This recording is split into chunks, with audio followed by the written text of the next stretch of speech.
What is a connectome?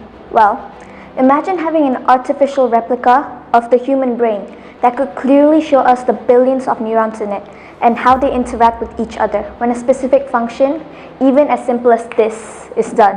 What you just imagined is the current research in neurology, the connectome. Connectomes are maps of all the neural connections in a brain. The ultimate goal of the connectome is to be able to map out all of the neural connections in a brain, then compare it to other brains to find similarities and differences. So far, Caenorhabditis elegans, a type of roundworm, is the only organism that we have a full connectome of. While this roundworm's brain has 300 neurons, a human brain has 100 billion, which means we still have a long way to go. But it's a first step. Think of it like this. Imagine our brains as the piano and the connectome as the sheet music. The sheet music shows all the notes that go together to create a final piece of music. But it also shows all the things that no one sees when it's being played. Things like dynamics and tempo. In a similar fashion, the connectome shows how all our neurons connect and work together to make up our brain. But it will also show how our brain works in a way never seen before. The process of creating a connectome is quite long and complicated. First, you will need a brain.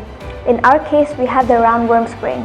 This brain is then dissected, stained, and then studied through degenerational methods and axonal tracing. The neural pathways are traced down, and then the data would be used to slowly build up the connectome. Right now, the only technology we have that can do this is manual visual recognition and discrimination. Unfortunately, this is where we encounter a problem.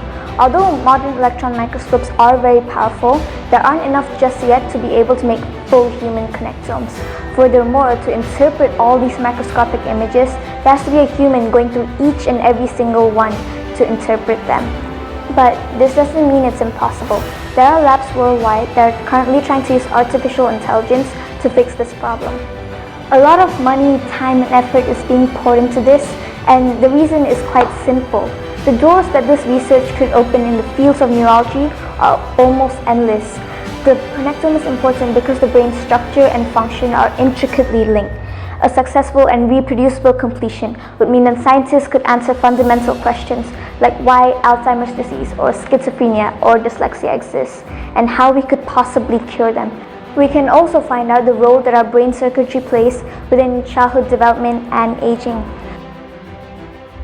What was once a figment of our imagination now has the opportunity to turn into something more. Thank you for watching.